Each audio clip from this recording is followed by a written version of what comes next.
Paragliding plus skiing, ফলাফল speed riding.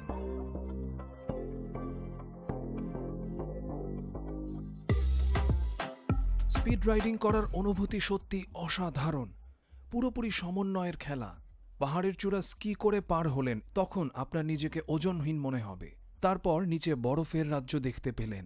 আপনি নামা শুরু করলেন এবং আবার স্কি করা শুরু করে দিলেন, ঘন্টায় 100 কিলোমিটারেরও বেশি বেগে।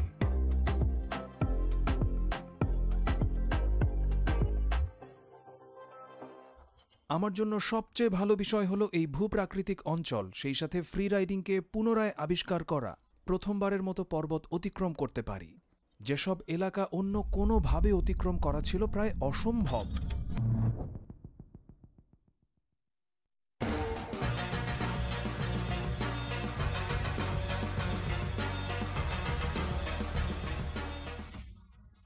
গত 10 বছরে স্পিড রাইডিং অনেক চড়াই উতরাই পার করেছে।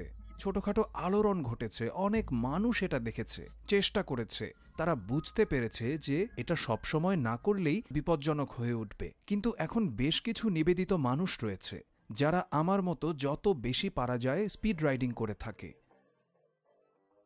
বিশ্বব্যাপী প্রায় 600 স্পিড রাইডার রয়েছে।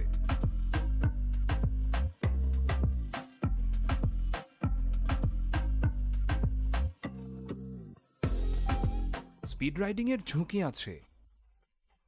শামিয়ানাটা বেশ ছোট ও দ্রুতগতি সম্পন্ন। তার মানে আপনি অনেক গতি পাবেন, কিন্তু আপনাকে নিখুঁতভাবে শামিয়ানাটা সামলাতে হবে। যতক্ষণ এটি নির্ভুলভাবে চালাতে পারবেন, আপনার কোনো ভয় নেই। পাহাড়ের পরিস্থিতি সম্পর্কে বেশ ভালোভাবে সচেতন থাকতে হবে, তাহলেই আপনি ঝুঁকিমুক্ত।